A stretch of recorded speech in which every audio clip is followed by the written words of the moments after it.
Welcome back, everyone, to the GGBL. We have week number 3 action here for you guys today, and if you guys have been following the series, you kind of know by now that weeks really mean months. So really, what we're talking about here is we're in the month of June.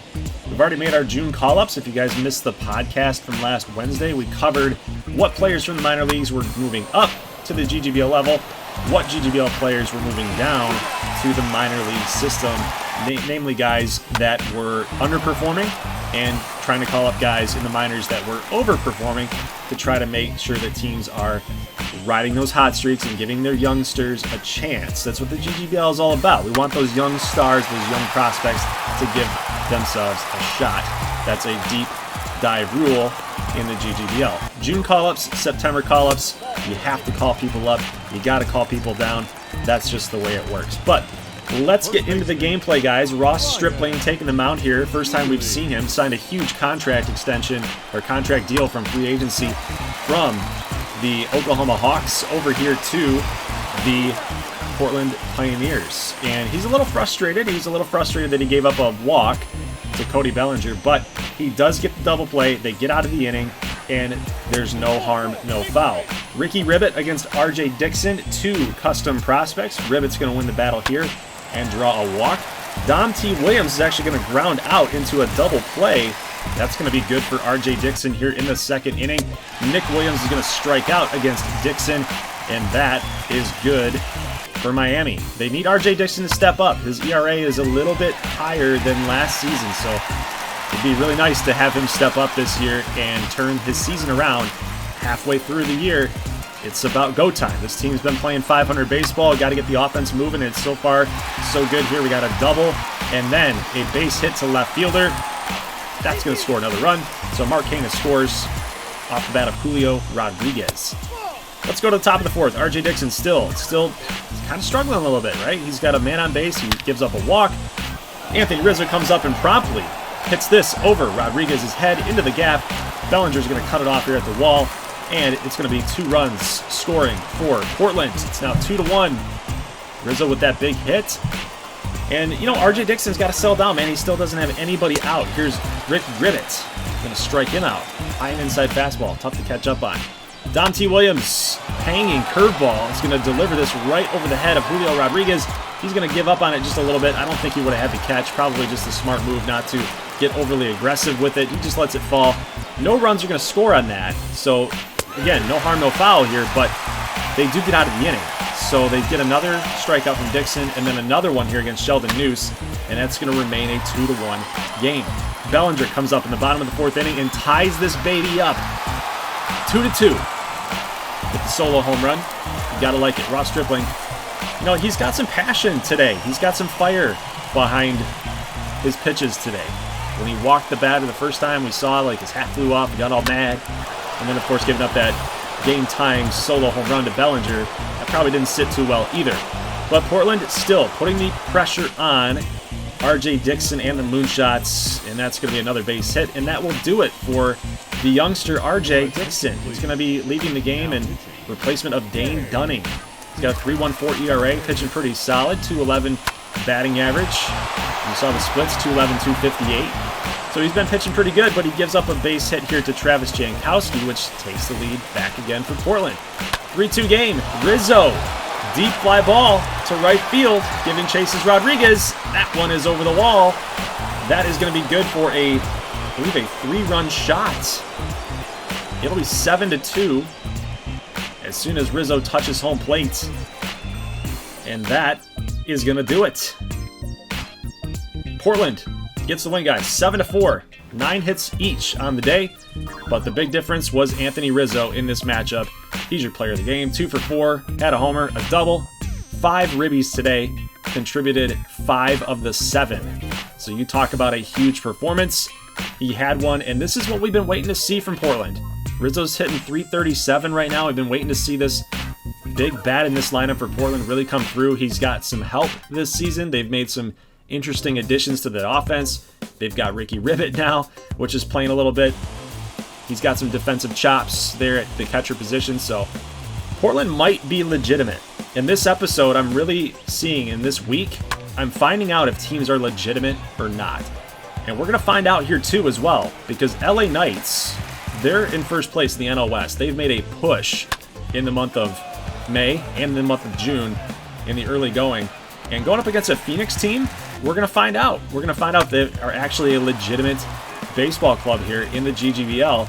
There's been a lot of doubts on my end. There's been a lot of doubts in the comment section, even on the podcast discussion, if Phoenix is legit. There are a lot of believers out there, but it goes the other way there too as well. They're just not sure. They kind of are on my side on it.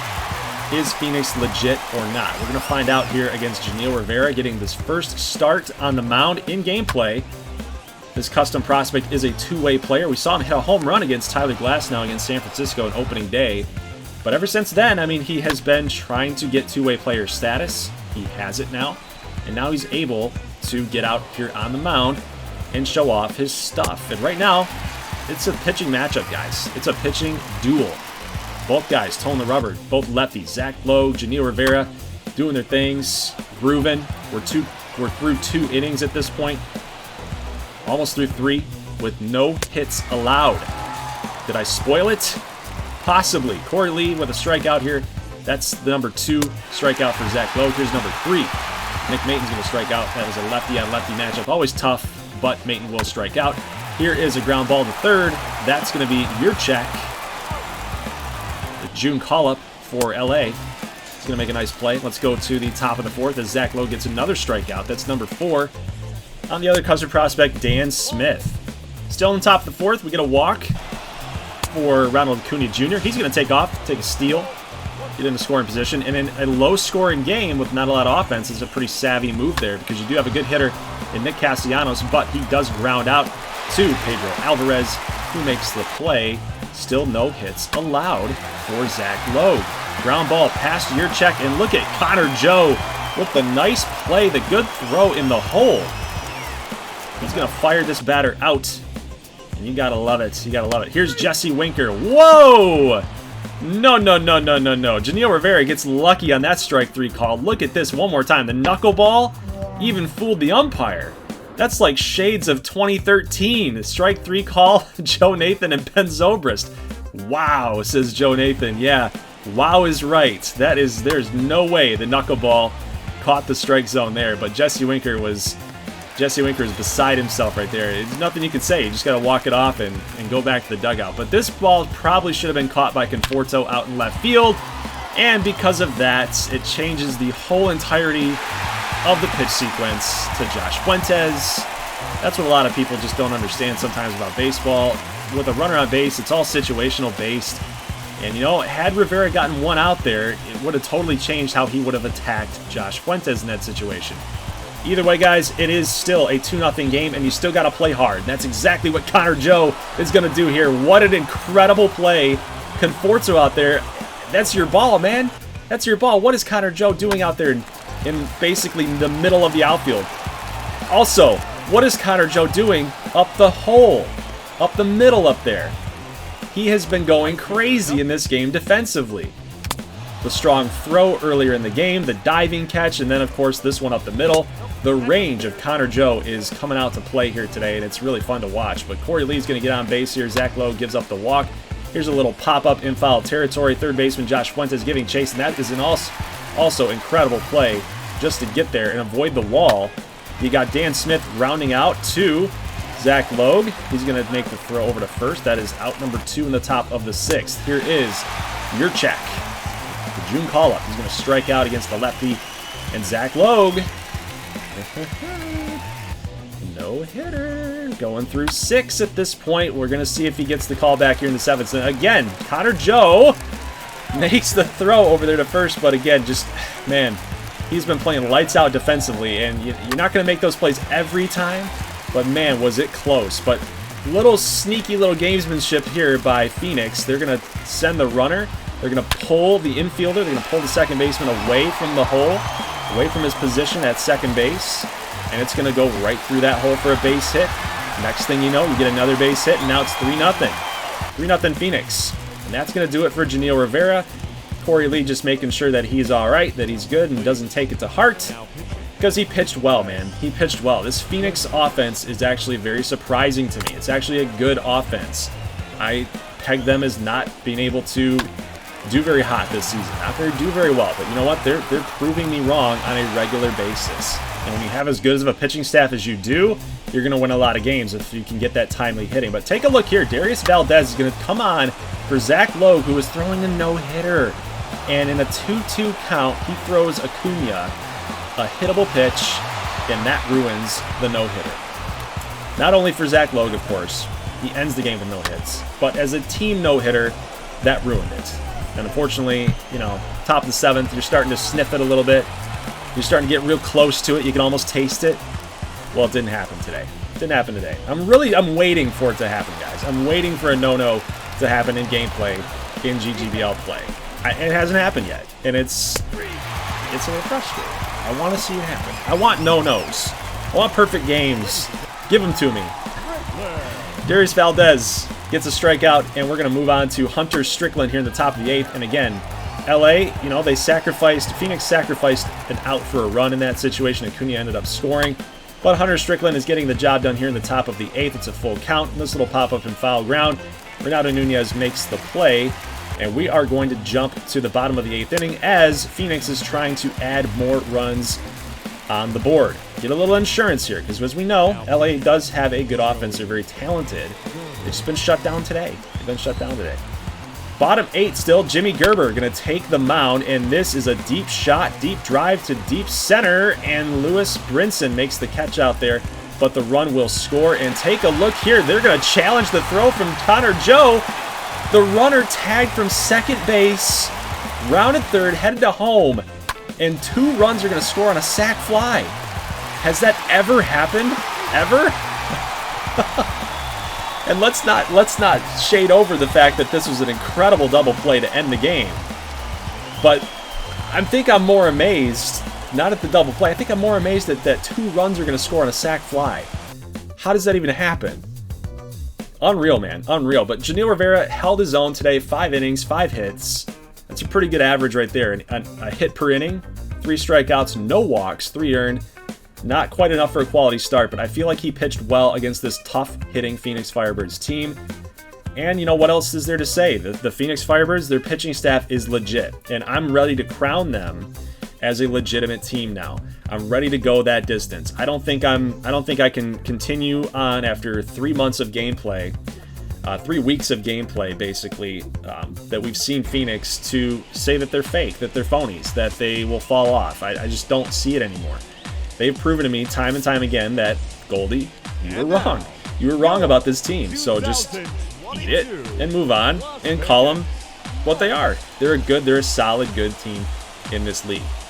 Let's move on to another AL West matchup. We got the Las Vegas Nuggets against the Seattle Emeralds. So, like jewels. We're talking about like gold and elements and it's weird stuff, man. It's always cool when you start naming teams out west. You can kind of get a little crazy with some things. So yeah, Las Vegas Nuggets for the Gold Rush, the Seattle Emeralds, the Emerald State. You know how it goes, guys. Just a little GGBL trivia for you one day. But your guys' question was, will Kenneth Alexander Jr. hit a home run today?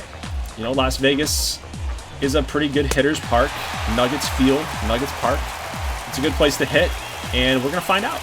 But against the lefty, Braylon Marquez, on the lefty, KAJ, it's going to be a tough matchup for him. It really is. But top of the first, we can see Braylon Marquez kind of struggling here a little bit. Kai Souza Barbosa going to let this ball fall and move the runners up a base, but that doesn't matter. Marquez clutches up and strikes out Jed Jerko. And then we've got Nolan Mitchell here on the mound for Seattle. He's got a 3.69 ERA, 1.40. He's been solid so far this season. He could be better, but he's a youngster. He's a custom prospect. He's got to work on some things today, but you know what? It's going to be a tough test because you got Freddie Freeman. He wins the battle here on this round. He's got at least 3 more ABs against Freddie Freeman, possibly. But more mistakes here with these AOS teams. It seems like every time we watch either Seattle or Las Vegas, there's some errors in the infield, and yeah, they're going to make one here, and it might prove costly. But Adley Rushman strikes out. Braylon Marquez, a nice K. He's going to have to face Wander Franco, who's going to lift a little fly ball. Yasiel Puig's got to hustle, and he does. Takes the catch, and nothing across for Seattle. KAJ with a runner on base. 1-2 pitch, top 3. Ground ball. Nelson De La Cruz back to second, over to first. Double play ball. Kenneth Alexander Jr. still seeking that first home run in gameplay of year number 2. We're going to get a walk for Orlando Arcia. And Nolan Mitchell says, my bad, my bad. Little ground ball here. Jumbo Candyman can't make the play. Franco over to Horner. Horner back to first. No double play, but you can see the arm strength. The good double play duo here between shortstop and second baseman. I like the combination that they have going for these guys, but couldn't quite turn it here. Souza Barbosa going to get a base knock, and I love his swing. Take a look at that high finish right here. Boom. Gotta love it. Catchers, man. Catchers. Catchers who rake. Gotta love it. Here's a line drive right past KAJ. That's Nelson De La Cruz, the other custom player. Going to base hit it right to right field in front of Jorge Bonifacio. Now it's bases loaded, guys, with Andrew Benintendi. He's hitting 192 this season. So if you're Nolan Mitchell, you got to go challenge him, right? You got to challenge him, Nolan. Don't be afraid of Andrew Benintendi right now. He's hitting 192. Go get him. Instead, guys, he walks him, and now he's got to face Freddie Freeman, but we get a dive here by Franco. Back to Horner. Big slide into second base was Benintendi to try to take out Horner, but the double play is had and converted, and that's a nice job on defense by Seattle, a team that we know has got some defensive issues, but man, that was a way to step up to limit the damage.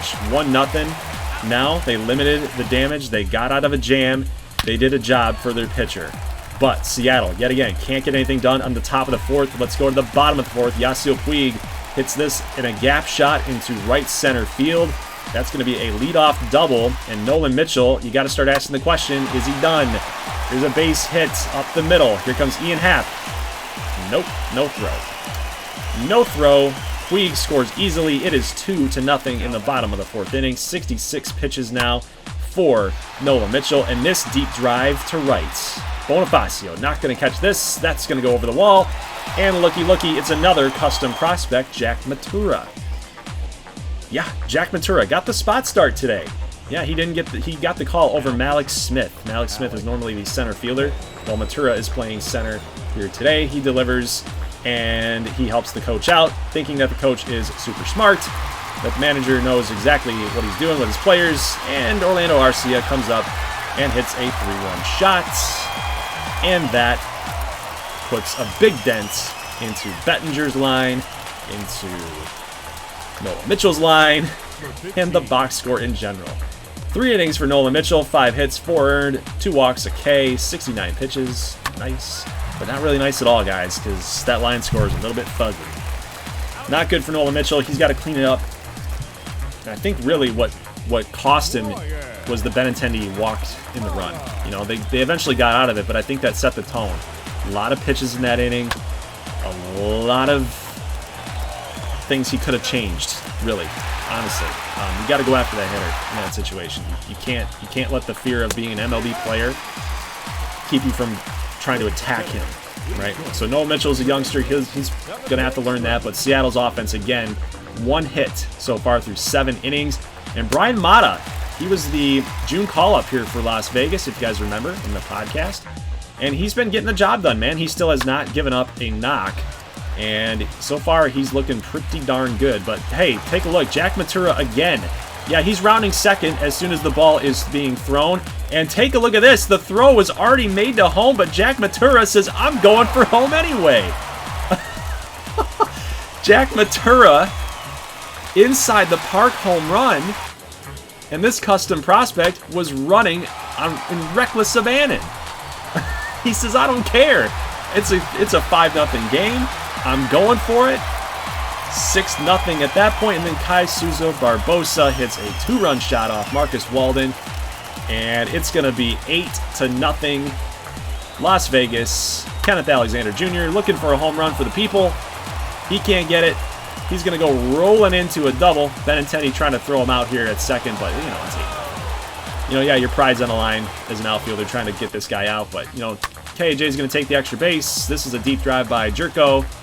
Smart move here by KJ to tag up, and that is going to be the only run that is scored for Seattle, guys. That's it. 8-1 is your final score. Las Vegas gets the job done, and they sweep Seattle in AL West play in the month of June. tough, man. It's a real tough loss if you are Seattle. How do you get 3 hits against Braylon Marquez and this bullpen? Well, I can answer it for you. Brian Mata was a dude today. He really was. He came up and shut the door.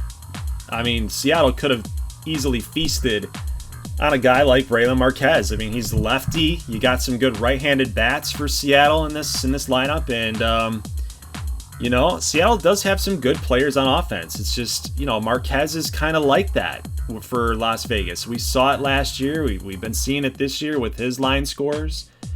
He's up and he's down, and he's got all the potential in the world. He's just got to put it together, and boy, did he put it together today. So KAJ got a hit, 1 for 3, did not get the home run, so everybody that guessed yes got it wrong. Everybody that guessed no got it right. And he's still looking for it, man. He's still looking for the home run in year 2 in gameplay. He's got double digits in home runs in sim, but just not in gameplay. Mitchell, you know, 3 innings is not going to cut it, my friend. You got to lower the pitch count. You got to try to figure out how to attack hitters and be a little bit more aggressive, and I think you'll learn, and I think he'll get better for it. But, you know, it's a learning process. Seattle is a young team. It's a very young team, talented team, but also very young. And that is kind of their downfall at this point. Let's go out to Indiana. We got the Indiana Rams against the Houston Copperheads. 2 teams that are in first and second place in their respective divisions. Guys that are playing pretty well in this season so far in the first half. And this is a pretty tight matchup. They got, I believe they're both 29 and 22, I think was the win-loss record. Might be a little bit of a difference there, a little bit of a variation between each team. But Indiana in second place right now. Columbus is actually in first place in the AL Central. And you've got Houston, who is in first place in the NL Central. So 2 Central opponents taking each other on. And you got Hyunjin Yang against Jeremiah Port. 2 lefties. And the thing about Jeremiah Port for Indiana, he is a custom player. Hyunjin Yang is a real player. Peanuts McLovin is a custom player. He gets a base hit off of Hyunjin Yang. Tyler Freeman going to strike out, and then Nate Lowe and a ground ball here to short. Back to second, over to first. That is not in time, actually. Not in time. They really took their time on that double play attempt. Heston Kierstad hitting .238 so far in the season. He's going to K, lefty on lefty. Veteran against youngster. Veteran wins the battle. Let's go to the top of the second with nobody down, and Piscotty in left field is not going to get this one. Adolis Garcia trying to catch up to Piscotty, but the old man cuts this thing off, gets it back in, but that will be a big-time hit for Robinson Chirinos. Yeah, Robinson Chirinos, the clutch hitter for Phoenix last season. Signed a free agent contract here to Houston, and he's been playing pretty hot for him. Now take a look at this throw. Woo! As an outfielder, man, as an outfielder. I love seeing that stuff. We got to see more of this stuff in the GGBL. I feel like a lot of outfielders just miss their targets a whole lot, no matter what kind of sliders I use, guys. I don't know what that's about, but, man, that makes me happy when I see stuff like that. But take a look at the extra defense here by Josh Donaldson down the line, getting Piscotty in foul territory with the jump throw. Impressive. Gotta love it. Strike 3 on Adolis Garcia. Hyunjin Yang through 2 is pitching fairly well. Let's go to the bottom of the third, and we've got another hard hit ball by Peanuts McLovin. The June call-up custom player going to get 2 base hits in the first 3 innings, so he is currently 2 for 2. Hyunjin Yang got hit on the contact there right off the bat, but he is fine. He's all right. Let's go to the bottom of the third here with now 2 down, as this fly out here to left field is made. Nate Lowe comes up, fly ball, deep center field. That's going to get caught. That's a really tough play coming out of the shadows, coming back into the sun. But Drew Waters makes the play. All right, let's go to the 4th inning. Kevin Kiermaier, the free agent acquisition. He's going to strike out against the lefty. Justin Bohr, top 5, runner on first base. That's going to be a base hit right back up the middle. And now Houston's back in business here, still up 2-0. Here comes Matthew Lugo. Fly ball, deep to left. Piscotty makes the play, but a little off balance. Still makes the throw, gets it back in. Runners now in the corners here with 1 down. Denzel Good in a 2-2 count. Strike 3. Nice pitch by Jeremiah Ports, the curveball. 4th K for him. And another situation where he's got to come through. He strikes out the other custom prospect, Chase Jackson. He gets out of the inning. 3-1 count here for Indiana. in the bottom of the 5th. Let's go down to 2 outs now. They got to come up with a clutch hit at some point, guys. They can't get shut out here against Houston pitching staff. They just can't do it. You got to get some runs across. You got to get this game back to being competitive. They get a base knock here. 2 down. Nate Lowe. Ground ball. Third baseman Donaldson over to Chase Jackson at second. And the inning is over. So Nate Lowe, between the 3, 4, 5 hitters for Indiana, they're just not getting it done tonight. Kevin Kiermaier, by the way, base knock. No, well, yeah. Scotty tried to make this catch, but he couldn't, and then he fires back to second base, and he gets Kiermaier. Kiermaier shakes his head like, man, I just can't catch a break right now. Well, it's all right, Kevin. You got a ribby, and that's all that matters. You got a ribby. It's 3-0 now. And now Denzel Good has a chance here against Tanner Roark in a 1-1 count to do some damage. He's 0 for 3 at this point, and he's going to pop up. And Bride should make the play here, but no, he misses it. Runner on second is rounding past third, and the throw comes in. The tag is made. What a throw by Stephen Piscotty to keep this thing close. Look at this toss from shallow left field on a dime. Out at the plate, keeps this thing 3-0, and now it's up to the offense for Indiana against Dunton. He's got a K in the bottom of the 7th, and then another K against Peanuts McLovin. He can't get back on base, and that is going to do it. But man, oh man, Stephen Piscotty has been playing some great defense, guys. You remember opening day, he robbed a home run. Out here now, he's thrown Kiermaier out. He's thrown Lugo out. Like, he had himself a great defensive game. He kept his team in it for as long as he possibly could have, but just they couldn't get anything done on offense today. 7 hits.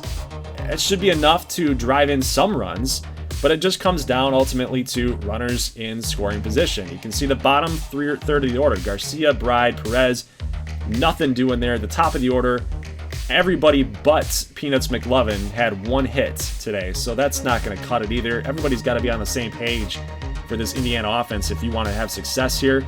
Yang had a couple strikeouts at 4, Good with 1 for 4. Jackson had 2 hits today. Multiple hits here for Houston, and ultimately it makes me think that they're more of the complete team. They had to utilize a ton of their bullpen options today, and I'm impressed. I'm impressed with Houston. I think they're a legitimate first place team.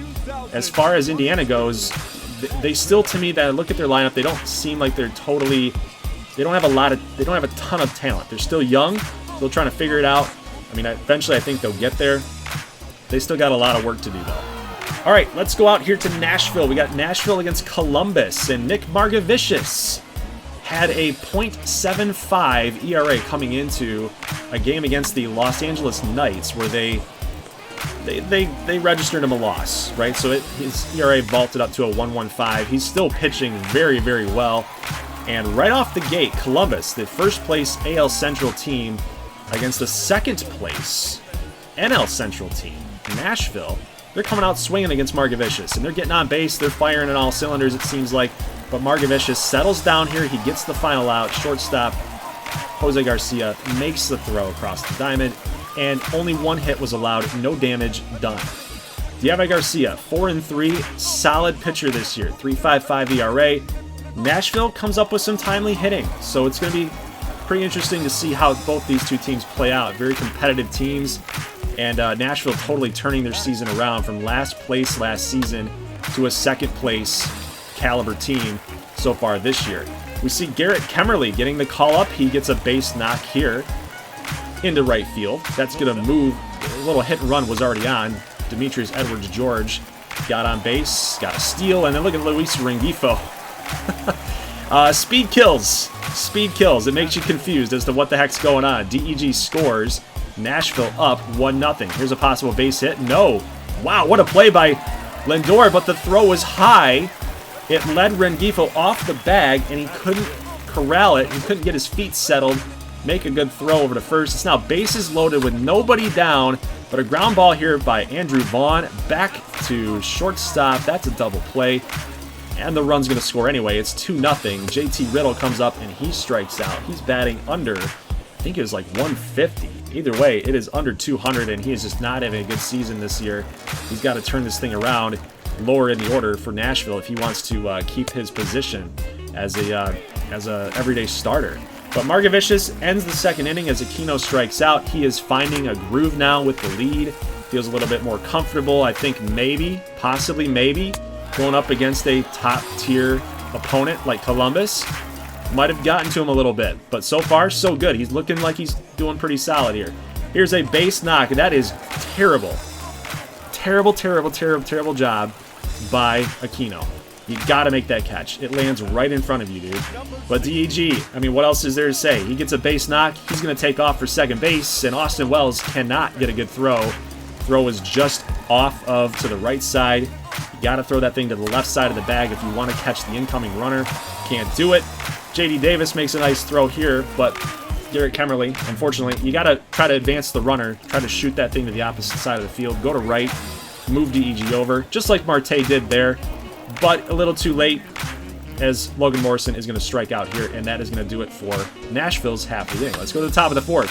JD Davis coming up. Big time contact right there. Good power. But Garrett Kemmerly, being the good defender that he is, makes the catch. Margevicius, again, settling down. Garcia makes the throw to first. End of the fourth. Let's go to the top of the fifth. Aquino. No dice. Margevicius. Pitching well now, finding a groove. And like so often as we've seen with Diego Garcia, he gets into some pitch count trouble. So John Lester has to come in the bottom of the fifth inning to kind of finish this game out. Really, that's what they're asking John Lester to do at this point. At his age group, he's just got to come out there and just be a bullpen guy. But take a look at this. What is this? Demetrius Edwards-George with a solo home run. That's his first on the season. The dude's got like 20 power.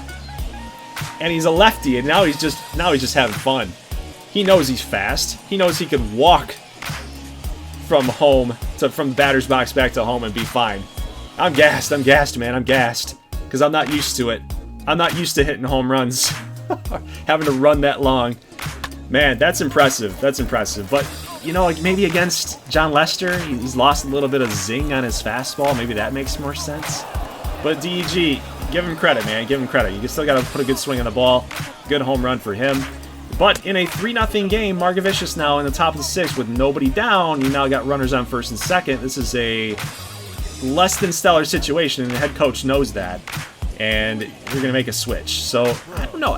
When I was watching the stream, I'm thinking this might be something that might turn back and hurt him a little bit. Because they're going to go with Frankie Freeman. He's got a 4.18 ERA, 3.57 against righties, 1.91 against lefties. We'll see how many lefties he faces here, but you got to get the lefty. If you're pitching 1.91 against lefties, you got to get Luis Rengifo. You got to get him, but he doesn't. He gives up the run, still nobody down, and now he's got to go up against Lindor, who's batting lefty. So we'll see what happens here. What is going to budge? Lindor, fly ball to right field. That should be caught, and it will. Nobody's tagging. Nobody's going. But a good strong throw from right to third holds the runner. Here is JD Davis. Deep fly ball. This could be trouble. Garrett Kemmerly giving chase. Last second little edit to his route. He makes the grab. That is an incredible catch at the warning track. Take a look at where he was by the minor league baseball sign and then cuts it like a post pattern. I mean, that is a great route. 98.1% efficiency, 105 feet. Garrett Kemmerly just saved the game, in my opinion. That could have been a tie ball game at that point. Who knows what could have happened off the carom, off the wall. But Frankie Freeman comes in and does a job, and manager was right all along. Manager was correct. That job by Frankie Freeman is going to allow Durbin Feltman to come into the top of the eighth. They're going to get Ben Gamel. They're going to get the next batter to strike out as well. And now with 2 down in the eighth inning, this is a huge out. Francisco Lindor, you got to get him. And they strike him out. Inside pitch. Lindor offered at it, and that's going to lead to Reynaldo Chavez. 16 saves out of 18 opportunities so far this season. And with 2 outs, with 1 runner on, a full count, Kemmerly races to his right, makes the catch, and Bo Calloway cannot get a hit. Unfortunately, can't come through in the clutch, and the Nashville Heat will win in gameplay again. They beat us last week. They beat Richmond last week. They're going to beat the first place AL Central team in Columbus. And I mean, what else is there to say? I think Nashville might be legit as well. I think they're making a push, in my mind, to becoming a Nashville Heat fan. I mean, kind of already secretly was a little bit. I think the logo's cool. I think what we did with them is cool. 4 for 4 for DEG. I like DEG too. I think he's a really good player. I hope that he continues to hit. I really want to see that contact speed combo at the top of the order for the Heat. And they just got some good young players on this team. I'm really impressed. But, you know, Columbus, one of those teams that, you know, it's good simulation. They're kind of like Seattle a little bit. They'll rip off a bunch of wins in sim, and then in gameplay they're just kind of up and down a little bit. So it's a very weird dynamic for Columbus. But, you know, if you're making your pick'ems, it's just something that you're making your weekly fantasy pick'ems, it's just something to note, I think. But either way, it was a good game all the way around, good baseball game, and it was fun to commentate that one. So let's go out to Colorado at Coyotes Park. We've got the New Orleans Swing against the Colorado Coyotes. We haven't seen the Coyotes in gameplay so far this season. We've seen the Swing once. They played against Dallas, and honestly, guys, I'm only going to show the offense for you, because if you watch this game on stream, there was a lot of offense, and there's just really no reason to show you strikeouts and a bunch of outs and pitching duel, because it wasn't a pitching duel. There was a ton of offense in this game. Spoiler alert. As you see, it's 1-0 here. Luigi Mazza with the base knock to get the RBI. Let's go to Zach Wheeler's outing here. His first inning. He's going to strike out Paxton Burnside, and he's going to limit the damage to nothing as he gets Will Myers to ground out here to Ryan O'Hearn. Let's go to the top of the second as Joey Lucchese is going to give up a solo home run to Gerard Encarnacion. Huge shot here for the youngster. 472 feet. Yeah, you read that right. 472. This is what happens out in Colorado at Coyotes Park, man. The offense is insane, especially with that low fence. Yeah, it gets pretty crazy out here. But it is 2-1 New Orleans, and with a runner on second, Brennan Davis in the bottom of the second inning hits a 2-run blast. It's going to give Colorado the lead for the first time in the game. Let's jump to the bottom of the third. Paxton Burnside, fly ball to right field, and take a look. Shallow right field, and the runner is going to tag and score. That's Tim Anderson. It's 4-2.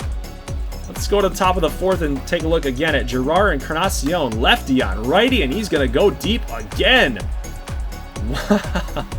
Next to like the ski lift area, man. I mean, geez, oh Pete's. He just absolutely drilled this thing. Maybe somebody's up there to get a little scenic view. My goodness, right by that Colorado Coyote statue.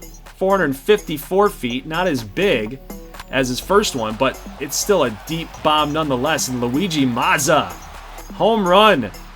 Deep left. I didn't even see that thing land. Did it hit the rocks? Normally, it's going to land in that wood walkway area, but man, oh man, that wooden plank area. But Luigi Mazza, deep bomb, 460 plus feet shot. 105 exit velo. Launch angle was nice. Yeah, it's just going. The offense is going crazy here right now, guys. Balls are flying all over the ballpark. 4-4 right now, and we've got Colorado scoring again on a double. RBI double by Trevor Story. That's going to be 5-4 now. And back and forth we go between the Swing and the Coyotes. And Luigi. Luigi makes an error. It bounces into left field. That run's going to score. And that's what came to mind. Definitely. Dylan Files got to come in here and clean it up. Super Mario Brothers, when you die or something. Yeah, Luigi, it's not a good defensive play, man. I know, it took a bad hop on you. I feel bad for you. But you got to make this play here. Let's go, Luigi. Ground ball, back to first. That's going to be safe. Fielder's choice. Runners now in the corners, and Eddie Rosario going to strike out, which never happens anymore in real life. But Dylan File gets out of a little bit of a jam. It's 6-4 now, Colorado, and here's a deep drive into the gap. Let's see if Brennan Davis can give chase. It's tailing away from him, and it's going to be a double for Gerard Encarnacion. That's number 5 on the season for him. He's having an incredible game today. Trevor Story with 2 down in the 6th. Throws it back over to first base for the final out. And ever since the relievers came in, it seems like it's been a little bit less offense until this. Bottom 7, Tim Anderson, 2-run shot, 8-4 now. Colorado now laying the whooping on him. Paxton Burnside, bottom 7, That is a enormous shot. Oh, it landed at the warehouse, at that building back there. 461 feet, 113. The distance, I think the distance was wrong. That's like 490. Oh my God. Paxton, you're insane. Yeah, I'm looking at you. You're nuts. Boom. Turn on that thing. 460-foot projected distance. There's no way. I guess because it was more near the foul pole, then I guess I could see it. It wasn't like a deep center field shot, I guess. But Trevor Story comes up in the bottom of the 8th and hits another home. Now, this one was 490. The projected distance was 490 here for Story. Didn't even really look like it went that far, guys. And take a look at real quick at the zoom up, the zoom in close view. It didn't even get into the stands, it looked like. At least the trajectory of it. But this one looks like it could. 490 right there, it's gotta be. Humongous tape measure shot from Paxton Burnside. Dude, something's wrong with the distance here.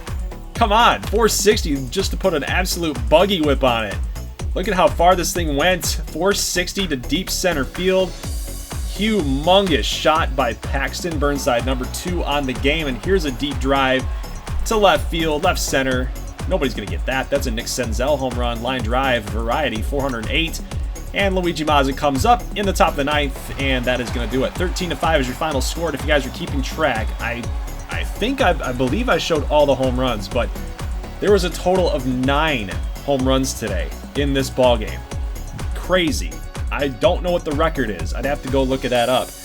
But, 9 home runs in a baseball game, that is ridiculous. So both teams, we knew coming into this game, both teams were going to be able to hit, and hit they did. Davis, Story, Anderson, 3 hits apiece, and Burnside with 2 hits. 2 of those hits were home runs for him. Rosario had 2 hits. I mean, how would you like it if you're the only players that didn't get hits today? That would suck, because everybody else did it, but you. It's happened before. Believe me, I've been there before too. 4 2/3 for Lucchesi, and then taking a look at the swing, we had Mazza getting 3 hits as well. Zach Wheeler only went 4 innings. You kind of just got to go into these games into Colorado knowing full well, even though if you're Zach Wheeler, you got to come into the game thinking, there's a high possibility I might get lit up today. But you know what? Hats off to Colorado. Both teams kind of trying to find their way in their respective divisions. It's a good win for them. New Orleans is no slouch, definitely. But guys, I'm going to leave this screen up. We're not specifically talking about Colorado here, their schedule, but just to kind of let you guys know what's happening. Again, I like to reiterate this so that everybody's on the same page, because YouTube does not like to send out notifications to you guys, it seems like. So keep your calendars marked. Wednesday. This Wednesday will be yet again another installment of the GGBL podcast, where we'll talk about everything that we just watched here tonight, talk about the games, we'll give a little recap of what happened, and of course we'll preview the next week of GGBL action, which normally we'll be streaming over on Twitch on Fridays, but this Friday got a little family shindig thing happening, so it's going to be pushed to Saturday. So we're going to do an all-day thing on Saturday instead. So no Friday GGBL streams over on Twitch. We'll be covering the month of July over on Saturday.